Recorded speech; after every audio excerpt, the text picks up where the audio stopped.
தேவனுக்கு மகிமை உண்டாதாக. ஒரு ஒரு வருட குழந்தையை நீங்கள் வைத்துக்கொண்டு அதற்கு எதிராக ஒரு தாயாரும் அந்த தாயாருடைய வயதிற்கு ஒத்த இன்னொரு ஒரு ஒரு பெண்ணையும் நிற்க வைத்தால் அந்த குழந்தை சரியாக தன் தாயினை நோக்கி போகும். தாயை பார்த்து சிரிக்கும், தன் தாயை நோக்கி போகும், தவழ்ந்து தவழ்ந்து போகும். இது எப்படி நடக்கிறது என்றால், அந்த குழந்தை தாயை முகத்தை பார்த்து தெரிந்து கொள்கிறது. ஒரு வருடமாக பார்த்து பழக்கப்பட்ட முகம் அல்லவா, ஆகையால் அது தெரிந்து கொள்கிறது, இதுதான் நம்முடைய அம்மா என்று. அதை மற்றொரு பெண்ணை பார்க்கும்போது அதற்கு அது விளங்கவில்லை, அது யாரோ என்று அதையும் வித்தியாசமாக புரிந்து கொள்கிறது. இதிலிருந்து நமக்கு ஒரு உண்மை விளங்குகிறது. என்ன என்றால், நாம் பார்க்கிறது என்பது கண்களினால் பார்க்கிறது மட்டும் அல்ல, நம்முடைய தலைக்குள், அதாவது மண்டை ஓட்டுக்குள் ஒரு இருட்டு அறையில் இருக்கக்கூடிய மூளை தான் பார்க்கிறது. அந்த தாயினுடைய அந்த முகம் அந்த குழந்தையுடைய மூளையில் பதிவாகி இருக்கிறது. ஒரு வருடமாக அது பார்த்து பார்த்து பதிவாகிப்பட்ட அந்த முகமானது தன் தாயை பார்க்கும்போது அந்த குழந்தைக்கு அந்த அந்த உணர்வு அந்த குழந்தைக்கு அந்த உணர்வு நேராக அந்த தாயுடைய முகம், ஃபேஸ், அந்த இமேஜ் நேராக மூளைக்கு போய் மூளை அது உணர்த்துகின்றது, இது நம்முடைய அம்மா என்று. உடனே அது சிரித்து கொண்டு தாயிடம் செல்கிறது. அப்படி என்றால் இருட்டு அறைக்குள் இருக்கக்கூடிய அந்த மூளை தான் எல்லாவற்றையும் உணர்கின்றது.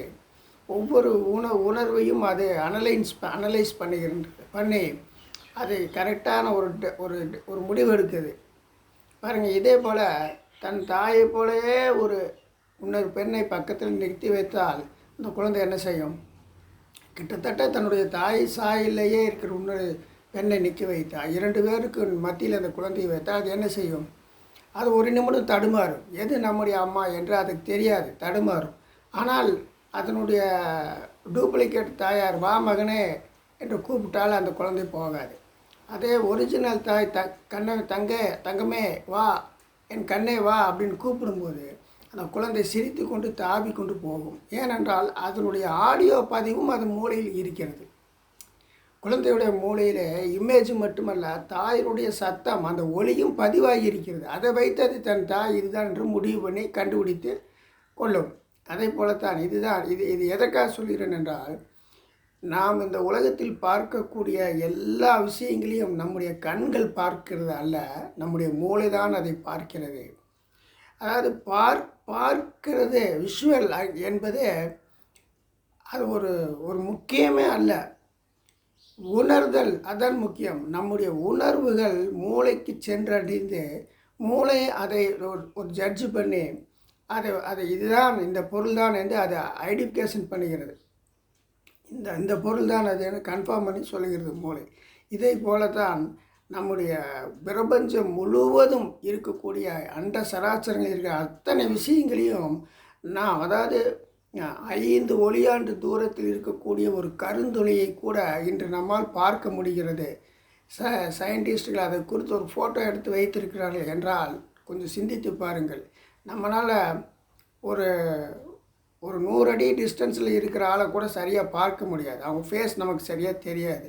அப்படி இருக்கும்போது 1 கிலோமீட்டருக்கு அந்த பக்கம் இருக்கக்கூடிய ஒரு பொருளை நம்மளால் பார்க்க முடியுமா என்றால் பார்க்க முடியாது. ஆனால் பைனாக்குலர் உதவியால் நாம் பார்க்கலாம். அதுவே ஒளியாண்டுகள், 5 கோடி ஒளியாண்டு என்று சொன்னால் கற்பனைக்கே எட்டாத விஷயம் அது. அவ்வளோ தூரத்தில் இருக்கக்கூடிய ஒரு கருந்தொழியை இன்று நம்முடைய விஞ்ஞானிகள் கண்டுபிடித்து இருக்கிறார்கள் என்றால் அதை எப்படி அவர்களால் பார்க்க முடிந்தது என்றால், ரேடியோ அலை மூலமாக அதை பார்த்து அந்த டெலஸ்கோப் மூலியமாக கொஞ்சம் கொஞ்சமாக ஃபிகர் எடுத்து அதையெல்லாம் ஒரு கணக்கு போட்டு அதை பேட்சாக ஒர்க் பண்ணி அதை ஒன்று சேர்த்து தான் அதை பார்த்திருக்கிறார்கள். இது எதற்காக நான் சொல்கிறேன் என்றால், கண்ணில் பார்க்கக்கூடிய விஷுவல் என்பதே முற்றிலும் அது ஒரு உண்மையான விஷயமே அல்ல. நாம் உணர்ந்து கொள்ளுதல் தான் உண்மையான விஷயம். அதைத்தான் மூளை செய்கிறது. இந்த உணர்வு, கான்சியன்ஸ் இது மட்டும் நம்ம இடத்தில் இல்லை என்றால் நாம் எதையுமே பார்க்க முடியாது, கேட்க முடியாது, அறிந்து கொள்ள முடியாது. சுருக்கமாக சொல்லப்போனால் அறிவு என்பதே இல்லாமல் போயிடும். அந்த கான்சியன்ஸ் இருக்கனால தான் அறிவு இருக்கிறது. அறிவு இருக்கனால தான் சிந்தனை இருக்கின்றது. சிந்தனை இருக்கிறதுனால தான் வாழ்க்கை இருக்கின்றது, உலகம் இருக்கின்றது, யூனிவர்ஸ் இருக்கின்றது. எல்லாமே நம்முடைய சிந்தனை தான், கான்சியஸ் தான், அறிவு தான், நம்முடைய உணர்வு தான்.